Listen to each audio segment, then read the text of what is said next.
Hey guys, welcome to Academic Atlas. आज हम लोग फिर से मिलते हैं अपने इस लेक्चर नंबर 4 में, यूनिट 1 का लेक्चर नंबर 4। हम लोग आज के लेक्चर में पढ़ने वाले हैं ग्रीन केमिस्ट्री के बारे में।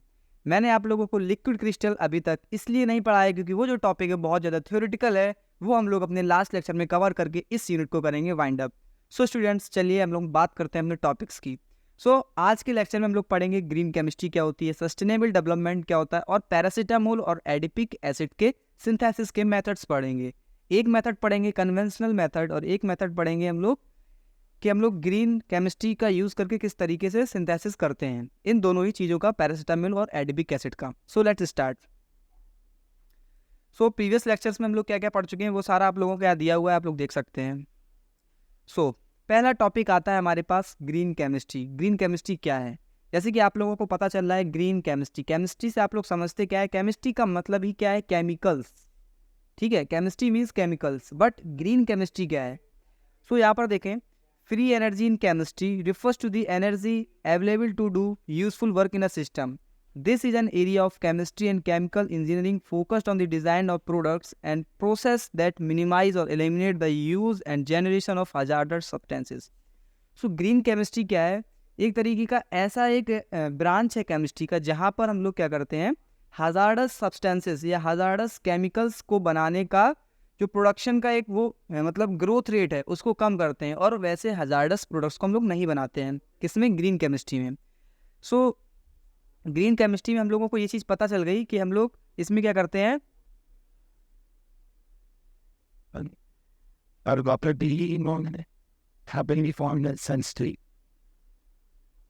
Elimination of generation of hazardous chemicals. Okay, green chemistry यही है, एक ऐसी केमिस्ट्री है, ऐसी ब्रांच है जिसमें हम लोग जो केमिकल्स का प्रोडक्शन करते हैं वो हमारे पास हजार्डस नहीं होते हैं, जो कि हमारे इन्वायरमेंट को भी खतरनाक नहीं लगेंगे और हमारे सारे प्लांट्स हो गए, एनिमल्स हो गए, इनके लिए भी उतनी प्रॉब्लम क्रिएट नहीं करेंगे। इसके बाद हम लोग बात करते हैं सस्टेनेबल डेवलपमेंट। सस्टेनेबल डेवलपमेंट एक बहुत ही अच्छा टॉपिक है, ये बहुत ही छोटा टॉपिक है। इससे आप लोग क्या समझिएगा, सस्टेनेबल डेवलपमेंट मतलब कोई भी डेवलपमेंट अगर आगे आने वाली जनरेशन को देख के किया जाए, रिसोर्सेज को थोड़ा सा अच्छे से यूज़ किया जाए कि जो आने वाली जनरेशन है वो भी हमारे रिसोर्सेज को यूज़ कर पाए, उनके लिए भी बचे रहा, ये नहीं कि हम ही लोग अपने सारे रिसोर्सेज ख़त्म कर दिए। सस्टेनेबल डेवलपमेंट उसको बोलते हैं। ठीक है, इस तरीके से डेवलपमेंट किया जाए, रिसोर्सेज को ऐसे यूज़ किया जाए ताकि आने वाली जनरेशन भी उसका फ़ायदा उठा सके। डेफिनेशन को देखते हैं हम लोग। Sustainable development is a holistic approach to growth that aims to meet present needs without compromising the ability of future generation to meet their own needs। मैंने जो आपको बताया कि ऐसे डेवलपमेंट होना चाहिए कि हम लोग अपने सारे रिसोर्सेज को यूज़ कर सके और आने वाली जनरेशन के लिए भी वो सारी चीज़ें बची रहें। It involves balancing economic, social and environmental consideration to ensure long-term prosperity, जिसके कारण हमारे बीच long-term prosperity बनी रहेगी है, हम लोगों का जो सारा आपस में तालमेल है वो सारा अच्छा बना रहेगा, और हमारे जो फ्यूचर आने वाली जनरेशन है वो भी अच्छे से इन सब चीज़ों का इस्तेमाल कर पाएगी। यहाँ पर हमारे पास कुछ टाइप्स होते हैं, जैसे कि हमारे पास सबसे पहले बात करें तो इकोनॉमिक सस्टेनेबिलिटी। इकोनॉमिक का मतलब आप लोग समझते होंगे, इकोनॉमिकल मीन्स किसी भी तरीके से हमारे पास फाइनेंशियल वीकनेस नहीं आनी चाहिए। और सोशल सस्टेनेबिलिटी इसी तरीके से होता है इन्वायरमेंट सस्टेनेबिलिटी। इन्वायरमेंट सस्टेनेबिलिटी में हम लोग कह सकते हैं जितनी भी इन्वायरमेंट में चीज़ें मौजूद हैं, जैसे कि प्लांट्स हो गया, वाटर हो गया, ठीक है, प्लांट्स को हम लोगों को ख़त्म नहीं करना है। अगर प्लांट्स हम लोग धीरे धीरे ख़त्म कर देंगे तो आने वाली जनरेशन के लिए क्या हो जाएगी, प्रॉब्लम क्रिएट हो जाएगी।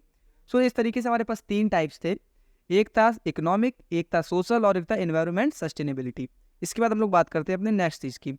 अब यहाँ पर AKTU में क्वेश्चन आएगा आपके पास ग्रीन केमिस्ट्री का, पूछेगा ग्रीन केमिस्ट्री क्या होता है, सस्टेनेबल डेवलपमेंट क्या होता है, और ग्रीन केमिस्ट्री के प्रिंसिपल क्या होते हैं। यहाँ पर हमारे पास 12 प्रिंसिपल्स मिलेंगे हम लोगों को। कितने?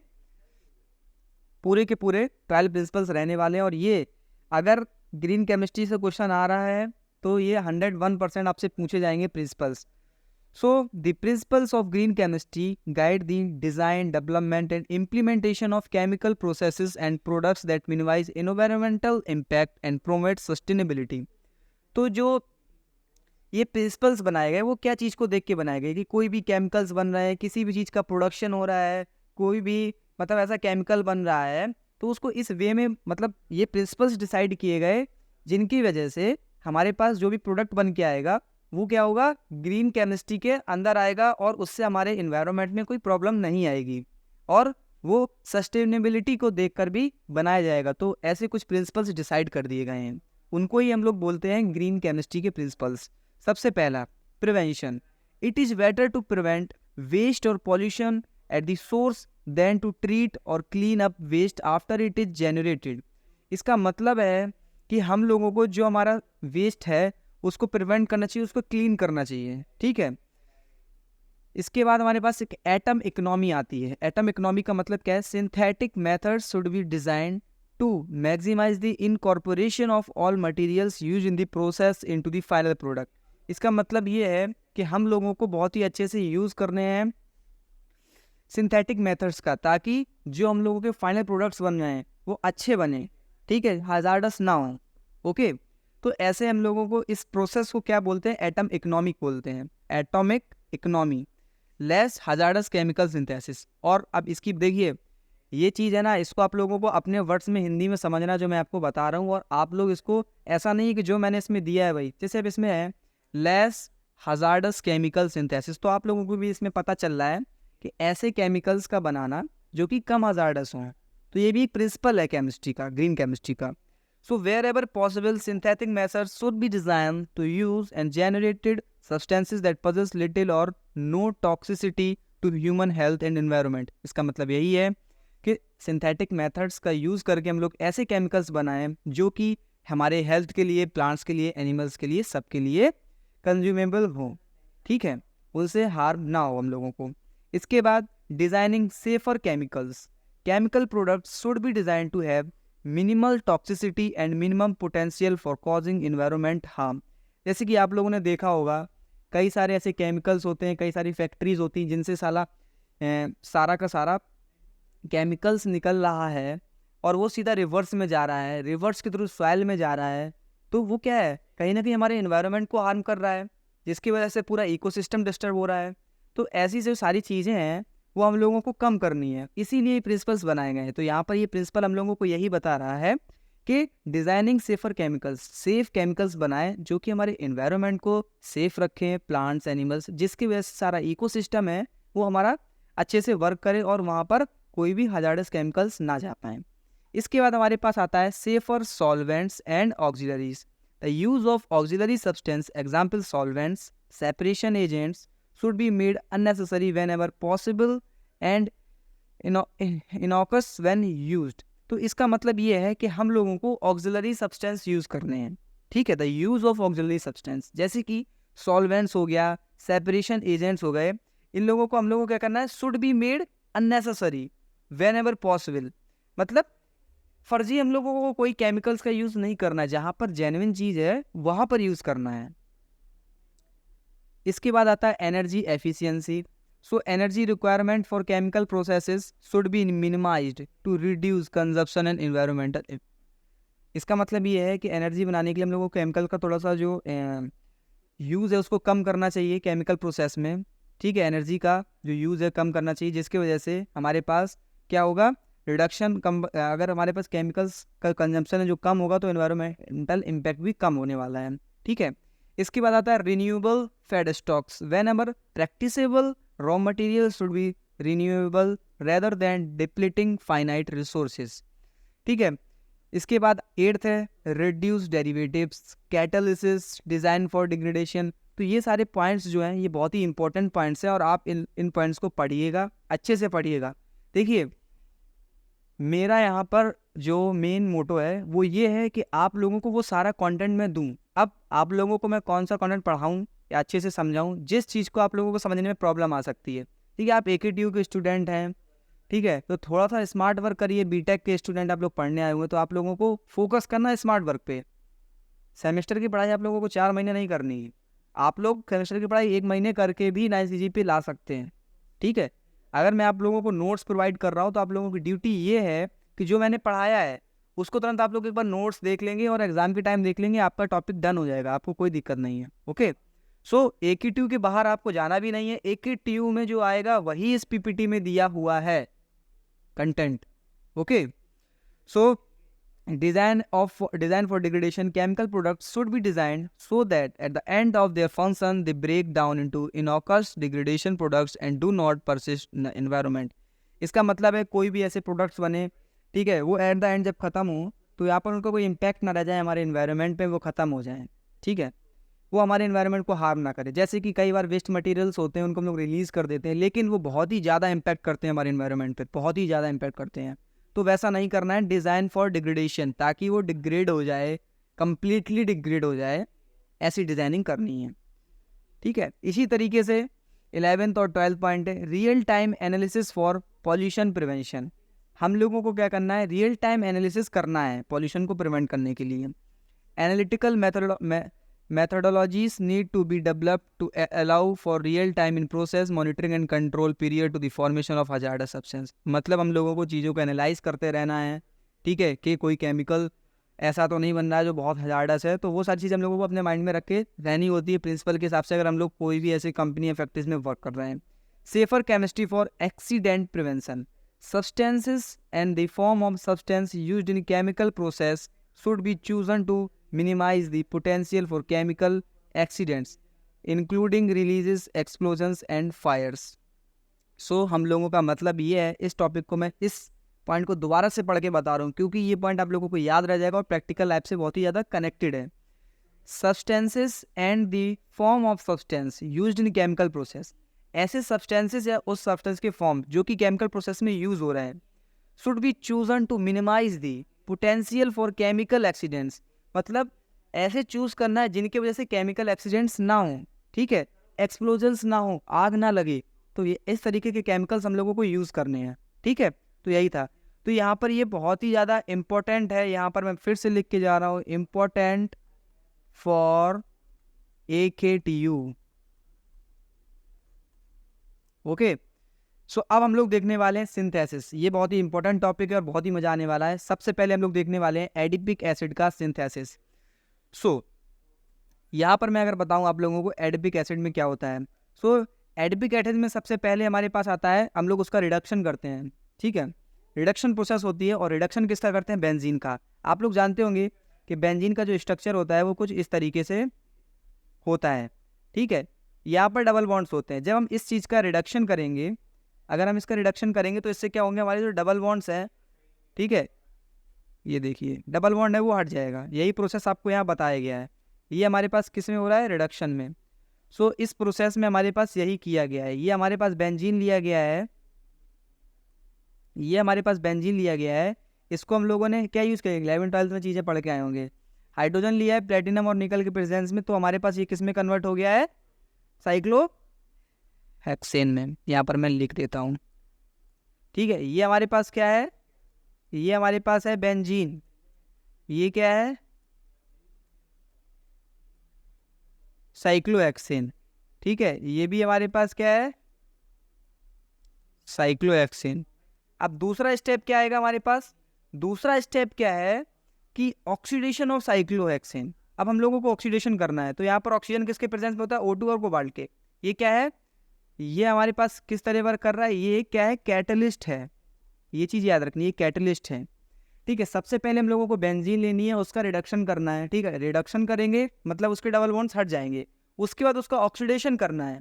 जब हम लोग ऑक्सीडेशन करेंगे तो हम लोगों को दो प्रोडक्ट्स मिलेंगे, ठीक है। ये क्या है, कीटोन है, ये क्या है, एल्कोहल है, एक तरीके से देखा जाए तो, ठीक है। साइक्लोहेक्सेनॉल है, ये क्या है, साइक्लोहेक्सेनोन है, ठीक है। इसके बाद हमारे पास थर्ड स्टेप आता है,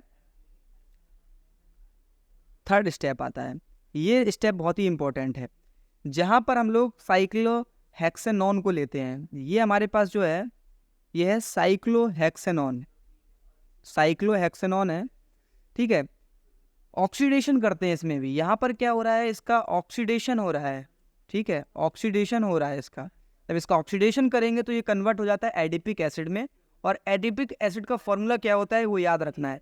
एडिपिक एसिड का फॉर्मूला मैं यहाँ पर फिर से लिख दे रहा हूँ आपके लिए, ऊपर लिखा हुआ है। एडिपिक एसिड का फॉर्मूला क्या होता है, COOH, यहाँ पर आएगा CH2 4 और यहाँ पर फिर से आएगा COOH। ये हमारे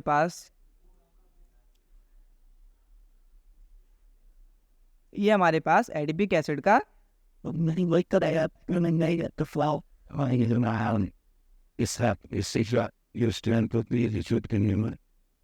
फॉर्मूला है। सो ये हमारे पास एडिपिक एसिड का फॉर्मूला था। इसको मैं थोड़ा सा साइड में कर देता हूँ।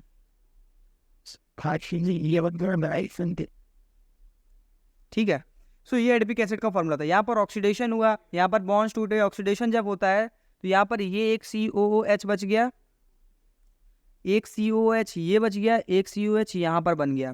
ठीक है, ये ऑक्सीडेशन होने के कारण हुआ है। ये एक क्या है, हम लोगों ने 12th की या 11th की केमिस्ट्री पढ़ेंगे आप लोग, वहाँ पर ये मेथड होते हैं ऑक्सीडेशंस के। सो ऑक्सीडेशन किया तो यहाँ पर ये बन के तैयार हो गया। इसी को हम लोग क्या बोलते हैं, एडिपिक एसिड। यही हमारा क्या है, एडिपिक एसिड है। सो यहाँ पर हम लोगों ने 3 स्टेप पढ़े। पहले था रिडक्शन ऑफ बेंजीन, फिर था ऑक्सीडेशन, ठीक है, साइक्लोहेक्सेन का। उसके बाद हमने फिर से ऑक्सीडेशन कर दिया साइक्लोहेक्सेनोन का। हमारे पास क्या बनकर तैयार हो गया, एडिपिक एसिड। ये तो था हमारा कौन सा मेथड जिसमें हम लोग यूज़ कर रहे थे ऑक्सीडेशन, रिडक्शन, H2PT, NI, ये सारी चीज़ों का यूज़ कर रहे। तो यहाँ पर क्या है, ये कन्वेंशनल मेथड है। अब हम लोग बात करेंगे इसके ग्रीन रूट की, जहाँ पर हम लोग कोई भी केमिकल का यूज़ नहीं करने वाले हैं। केमिकल का यूज़ नहीं करेंगे, वहाँ पर बेंजीन एक केमिकल है, यहाँ पर केमिकल का यूज़ नहीं करेंगे। हम लोग रिडक्शन करते हैं यहाँ पर ग्लूकोज का बाय ई कोली। ई कोली क्या है यहाँ पर, ठीक है, रिडक्शन ऑफ ग्लूकोज बाय ई कोली। तो ई कोली को आप लोग बहुत अच्छे से जानते होंगे, ई कोली एक बैक्टीरिया होता है। उसका यूज करके, एक ई कोली बैक्टीरिया का यूज करके, देखिए बैक्टीरिया केमिकल नहीं है, आप लोगों को पता नहीं चाहिए बैक्टीरिया क्या है, केमिकल नहीं है। सो इस मेथड को हम लोग क्या बोलेंगे, क्योंकि ग्लूकोज भी क्या है, केमिकल नहीं है, ई कोली क्या है, केमिकल नहीं है। तो ये क्या होगा, ग्रीन केमिस्ट्री का मेथड हो गया, ग्रीन मेथड हो गया, ग्रीन रूट हो गया एडिपिक एसिड को बनाने का। तो यहाँ पर हम लोगों ने ये लिया हुआ है ग्लूकोज, ये ग्लूकोज है, यहाँ पर ई कोली ले लिया है हम लोगों ने। ठीक है, रिडक्शन होगा जब इसका, तो जब रिडक्शन होगा तो यहाँ पर OH और O ग्रुप हटेंगे और डबल बॉन्ड आएगा। तो यहाँ पर ये हुआ है, यहाँ से ये हट चुका है, ये चीज़ हट गई, ये ऑक्सीजन हट गया। अब अगर मैं आप लोगों को एक बात बोलूँ कि अगर मैं आपको यहाँ मैकेनिज्म समझाने जाऊँगा तो आपको भी बोरिंग लगेगा। ठीक है, मैकेनिज्म आपको भी बोरिंग लगेगा। सो आप लोगों को बोरिंग नहीं लगना चाहिए। सो हम लोग बात करेंगे डायरेक्ट चीज़ों की, क्योंकि आप लोग 11th में पढ़ के आए हैं और आप लोग चीज़ें एडॉप्ट कर लेंगे जल्दी से। आपके पास भी टाइम नहीं है, हम भी जानते हैं, हम भी प्रिपेयर किए अपने सेमेस्टर का, तो हमको भी मालूम है कि इतना ज़्यादा टाइम नहीं देते हैं आप लोग भी। सो AKTU में जितना आ सकता है उतना मैं बताने की कोशिश कर रहा हूँ आप लोगों को, और इस PDF से आप लोगों को वो सारा कंटेंट मिल जाएगा। ठीक है, मैंने हर चीज़ को बहुत ही अच्छे से एक्सप्लेन किया हुआ है। जैसे कि मैंने आप लोगों को केमिस्ट्री बताई ना, जो ग्रीन केमिस्ट्री के जो प्रिंसिपल्स थे, उसका क्वेश्चन 100% आता है, हर बार आता है। और एडिपिक एसिड है, एडिपिक एसिड के बाद हमारे पास पैरासीटामोल है, ये भी एग्जाम में आने ही आने हैं।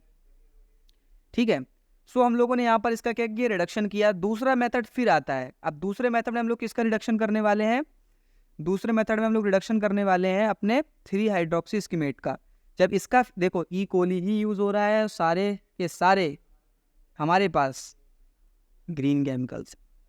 ओके, ई कोली का यूज़ किया, इसका फिर से रिडक्शन किया, हम लोगों को यहाँ पर ये प्रोडक्ट मिला।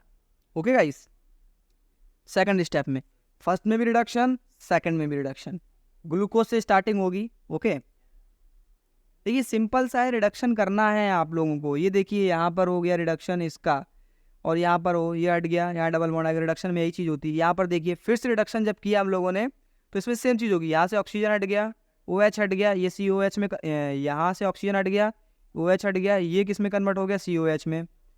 तो यही सारी चीज़ें चल रही हैं। इसके बाद हमारे पास तीसरा होता है step, reduction of cis muconic acid. अब इसको हम लोग क्या करेंगे, यहाँ पर इस चीज़ को हटाएंगे, जो ये है इस चीज़ को हटाएंगे। मीन्स कि जो ये डबल बॉन्ड है, ये डबल बॉन्ड, ये डबल बॉन्ड हट जाए। ठीक है, अब इस चीज़ को हटाने का मतलब ये नहीं है कि हम लोग COH गायब कर देंगे। ठीक है, यहाँ से डबल बॉन्ड्स गायब करेंगे तब जाके हम लोगों को यहाँ एडिपिक एसिड मिलेगा। ये रहा। तो इसमें भी 3 स्टेप थे, तीनों में रिडक्शन करना है, एक तरफ से रिडक्शन करते चले जाओ। प्रीवियस स्टेप में देखेंगे ये हम लोगों को मिलता है, इसमें जब रिडक्शन हो जाएगा तो डबल बॉन्ड हट जाएंगे। इसी के बाद अगला मेथड आता है पैरासीटामोल। तो इसी तरीके से पैरासीटामोल का भी एक कन्वेंशनल मेथड होता है। तो सबसे पहले हम लोग क्या करते हैं, नाइट्रेशन ऑफ फिनॉल। देखो नाइट्रेशन का मतलब क्या होता है, उसमें NO2 ग्रुप जुड़ जाए। तो जब फिनॉल का नाइट्रेशन करेंगे हम लोग HNO3 और H2SO4 की प्रेजेंस में, तो यहाँ पर ये जैसे कि हमारे पास फिनॉल है, ये हम लोगों ने फिनॉल लिया है, इसमें हम लोगों ने ये कुछ एजेंट्स डाले हुए हैं, ठीक है, जिसके थ्रू हम लोगों के पास क्या होगा, नाइट्रेशन होगा। तो जब नाइट्रेशन होता है तो यहाँ पर 2 प्रोडक्ट बनते हैं, एक माइनर प्रोडक्ट बनता है, एक मेजर प्रोडक्ट बनता है, ठीक है। तो हम लोग मेजर प्रोडक्ट को लेके आते हैं, ये क्या है, मेजर प्रोडक्ट है। सेकंड स्टेप में उसका रिडक्शन करते हैं। जब हम लोग क्या करते हैं, किसी भी नाइट्रो कंपाउंड का रिडक्शन करते हैं तो वो कन्वर्ट होता है NH2 में। तो यही चीज़ यहाँ पर दिखाई गई, इसका रिडक्शन हो रहा है। ये यहाँ पर क्या हो रहा है, रिडक्शन हो रहा है। इसका रिडक्शन किस में हो गया है, NH2 में हो गया। तो ये क्या बन गया, पैरामिनोफिनॉल। ये क्या बन चुका है, पैरामिनोफिनॉल। अब हम लोगों को पता होना चाहिए, इसके बाद हम लोगों को क्या करना पड़ेगा, न्यूक्लियोफिलिक एडिशन रिएक्शन। अब न्यूक्लियोफिलिक एडिशन रिएक्शन होगी कैसे, देखिए जो हमारा फाइनल क्या है, ये पैरासीटामोल है, ये हमारे पास पैरासीटामोल है। तो COCH3 NH में क्या लग जाएगा, यहाँ पे COCH3 लग रहा है। तो ये वाला जो पार्ट है ना, ये वाला, यही वाला पार्ट जाके यहाँ पर ऐड हो जा रहा है, ठीक है।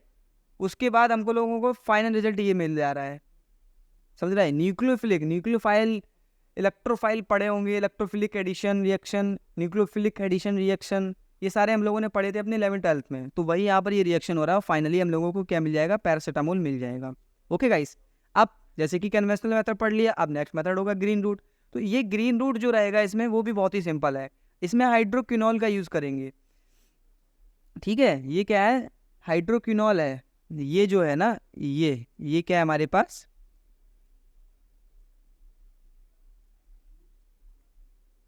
हाइड्रोक्विनॉल है ये, ठीक है, विथ एमोनियम एसीटेट। ये क्या है हमारे पास, एमोनियम एसीटेट है, इसको भी लिख दे रहा हूँ। ये क्या है हमारे पास, अमोनिया एसीटेट है। ओके, अमोनिया एसीटेट के साथ रिएक्टर आया तो यहाँ पर हम लोगों को क्या मिल जाएगा, फिर से पैरा अमीनोफिनॉल मिल जाएगा, पैरा अमीनोफिनॉल फिर से मिल गया। जब हम लोगों को पैरा अमीनोफिनॉल मिल जाता है, तब हम लोग उसको क्या करेंगे, वहाँ पर हम लोगों ने किसके साथ रिएक्ट कराया था, ये देखिए यहाँ पर एसिटिक एसिड एनहाइड्राइड के साथ रिएक्ट कराया था, लेकिन यहाँ पर उसके साथ रिएक्ट कराने की जरूरत नहीं है। हम लोग डायरेक्ट एसिटिक एसिड के साथ रिएक्ट करा देंगे, जहाँ से COCH3 हम लोगों को मिल जाएगा। सेम प्रोसीजर यहाँ पर भी होगा, ये देखिए ये यहाँ जाएगा और ये फाइनल रिजल्ट हमको दे देगा। सो गाइस, इस तरीके से कुछ सारे मेथड से, और आप लोग इसमें बिल्कुल भी मत जाइएगा कि मैकेनिज्म क्या है। आप लोगों को एग्ज़ाम पास करना है बहुत ही अच्छे से, ठीक है, बिकॉज आप लोगों को कॉन्सेप्ट उस सब्जेक्ट्स के समझाए जाएंगे जो आप लोगों को बीटेक में काम आने वाले हैं। जैसे कि जब हम लोग PPS पढ़ेंगे, उसमें आप लोगों को बहुत अच्छे से समझाया जाएगा। आप लोग डेटा स्ट्रक्चर्स पढ़ेंगे, आप लोगों के लिए हम लोग HTML CSS जावास्क्रिप्ट, इनकी वेबडी के लिए भी सारी चीज़ें आएंगी। तब वहाँ आप लोगों को कॉन्सेप्चुअल नॉलेज दी जाएगी, ठीक है। यहाँ पर आप लोगों को क्या है कि आप लोगों के पास समझ में आ जाए चीज़ें, आप एग्जाम में लिख के आओ, अच्छे मार्क्स आए, उस पर फोकस करना है। सो इसके बाद हमारे पास एप्लीकेशन ऑफ ग्रीन केमिस्ट्री भी है। अब एप्लीकेशन आप लोग जानते होंगे, alternative energy, green chemistry principles are applied in the development of renewable energy technology such as solar cells, see biofuels, for example the use of catalyst derived from abundant. तो alternative energy हमारे पास बढ़ जाती है, और pharmaceuticals में तो use होता ही है। देखिए ग्रीन केमिस्ट्री जो है, अगर बहुत अच्छे से इम्प्लीमेंटेड हो जाए ना, तो इसका बहुत अच्छा इम्पैक्ट है, लेकिन नहीं हो पाती है, ठीक है। तो फार्मास्यूटिकल्स में तो ऑब्वियसली यूज़ हो रही है कि ये हार्म ना करे। देखिए दवा जो है केमिकल्स इंसान के अंदर जा रही है, ठीक है, अगर वो कम हजार्डस होगी, कहीं ना कहीं हार्म, जैसे हम लोग बोलते हैं कि भाई दवा मत खाओ, ज़्यादा परेशान हो जाओगे, बाद में प्रॉब्लम क्रिएट होगी, वो किस लिए होंगी, इसीलिए होती है क्योंकि वो केमिकल्स कहीं ना कहीं हार्ड कर रहे हैं, हमारे अंदर हार्म कर रहे हैं। सो इसीलिए फार्मास्यूटिकल्स में भी ग्रीन केमिस्ट्री का अच्छा खासा यूज है। Green chemistry increasingly being utilised in the pharmaceutical industry to design safer and more environmentally friendly drug synthesis. Okay guys, इसके बाद वाटर ट्रीटमेंट में भी काम आता है। Green chemistry utilise in the development of sustainable water treatment technologies aimed at removing pollutant and contaminants from waste water. Water को हम लोग प्योर बनाने के लिए यूज़ करते हैं वाटर ट्रीटमेंट, जिससे अच्छा वाटर ड्रिंकिंग वाटर बन जाए, वाटर सप्लाईज में यूज़ किया जाता है। ग्रीन केमिस्ट्री का एप्लीकेशन है ये। फूड पैकिंग में भी यूज़ करते हैं, ग्रीन केमिस्ट्री प्रिंसिपल्स अप्लाइड होते हैं वहाँ पर भी, ठीक है, ताकि इको फ्रेंडली बने। तो हर जगह ये ग्रीन केमिस्ट्री का एक इम्पॉर्टेंस है। देखिए जैसे कि यहाँ पर फूड पैकेजिंग की अगर बात की जाए, आप एक कुरकुरा लेने जाते हैं तो ये बताया जा रहा है इस चैप्टर के थ्रू कि वो आप लेने जा रहे हैं जो वहाँ पर भी ग्रीन केमिस्ट्री के प्रिंसिपल्स अप्लाइड हुए हैं। ये प्रैक्टिकल नॉलेज है। देखिए आप यहाँ पर कोई भी सब्जेक्ट पढ़ रहे हैं, आपने टॉपिक समझा हो, अच्छे से ना समझा हो, वो मैटर कम करता है, लेकिन उस चीज़ का एप्लीकेशन समझना बहुत इंपॉर्टेंट है, क्योंकि आप इंजीनियर्स हैं। सो उस चीज़ के जो टॉपिक्स हैं उनको आप बहुत अच्छे से समझिए। तो इसलिए एप्लीकेशंस का इंपॉर्टेंस बहुत ज़्यादा रहता है, ताकि आप लोगों को ये चीज़ पता चले कि जो हम लोगों ने पढ़ा है उसका रियल लाइफ में यूज़ किया है। सो ग्रीन केमिस्ट्री के मैंने आप लोगों को 3-4 एप्लीकेशंस बताए, एक फार्मास्यूटिकल में बताया, वाटर ट्रीटमेंट में बताया और फूड पैकेजिंग में, ठीक है। Environmental impact of green chemistry. देखिए अब आप लोगों को इस चैप्टर का, इस ग्रीन केमिस्ट्री के टॉपिक का पूरा मैं आप लोगों को बताने वाला हूँ कि इम्पैक्ट क्या होता है हमारी लाइफ में या प्रैक्टिकल लाइफ में। सो देखिए यहाँ पर यही बोला गया एनवायरमेंटल इम्पैक्ट क्या होता है। तो अगर हम लोग ग्रीन केमिस्ट्री को फॉलो करते हैं और नहीं करते हैं, अगर मान लीजिए हम नहीं करते हैं, तो उससे हमारी लाइफ में क्या इम्पैक्ट पड़ रहा है। देखिए प्लांट्स में जा रहे हैं केमिकल्स, वाटर बॉडीज़ में जा रहे हैं, एनिमल्स में जा रहे हैं, कहीं ना कहीं। जैसे कि मान लीजिए हम लोगों ने सॉइल में किसी तरीके से बेच दिया है ग्रीन केमिकल, तो वो सॉइल के थ्रू प्लांट्स में जाएगा, प्लांट्स के थ्रू एनिमल्स में जाएगा, और जो इंसान है वो तो जानते ही हैं आप लोग, प्लांट भी खा लेते हैं, एनिमल भी खाते हैं, सब खाते हैं। तो कहीं ना कहीं इकोसिस्टम गड़बड़ाएगा उससे, वो केमिकल कहीं ना कहीं ट्रेवल करता ही रहेगा। तो उस चीज़ को ख़त्म कैसे किया जाएगा? ग्रीन केमिस्ट्री के थ्रू। तो वही यहाँ पर क्या है, इम्पैक्ट है इन्वायरमेंट में, कि हमारी सॉइल अच्छी होगी, एनिमल लाइफ अच्छी होगी, वाटर लाइफ अच्छी होगी, वाटर बॉडीज़ में पानी अच्छा रहेगा, और जब अगर वाटर बॉडीज़ अच्छी होंगी तो वहाँ पर एक्वेटिक लाइफ बहुत अच्छी होगी, विल्ड लाइफ इंप्रूवमेंट होगी। क्योंकि जब प्लांट्स की बात करते हैं हम लोग, तो यहाँ पर ह्यूमन बींग्स का इंपॉर्टेंट रोल आता है, क्योंकि ह्यूमन बींग्स प्लांट्स को खाकर ही जिंदा हैं। सो इसलिए ग्रीन केमिस्ट्री इंपॉर्टेंट है। ये इम्पैक्ट अपने लाइफ से याद करके मत जाइएगा, अपने लाइफ से कनेक्ट करके लिख के आइएगा, इम्पैक्ट आप लोगों को अच्छे मार्क्स मिलेंगे। सो मैं आप लोगों से कहना चाहूँगा कि हम लोगों का आज यूनिट नंबर 1 का लेक्चर नंबर 4 कंप्लीट होता है। अगले लेक्चर में आप लोगों को लिक्विड क्रिस्टल पढ़ाऊंगा, और मैं पहले से बता दे रहा हूँ, लिक्विड क्रिस्टल में मैं आप लोगों के लिए अनंत थ्योरी लेके नहीं आने वाला हूँ, सिर्फ लिमिटेड थ्योरी आएगी, ताकि आप लोग एक अच्छा आंसर लिख के आ पाएँ, ठीक है। वही हमारा फोकस रहता है। आप लोगों को फर्जी बड़ा बड़ा कंटेंट नहीं देना है, जेन्युइन कंटेंट देना है, जितना एग्जाम में लिख के आना है।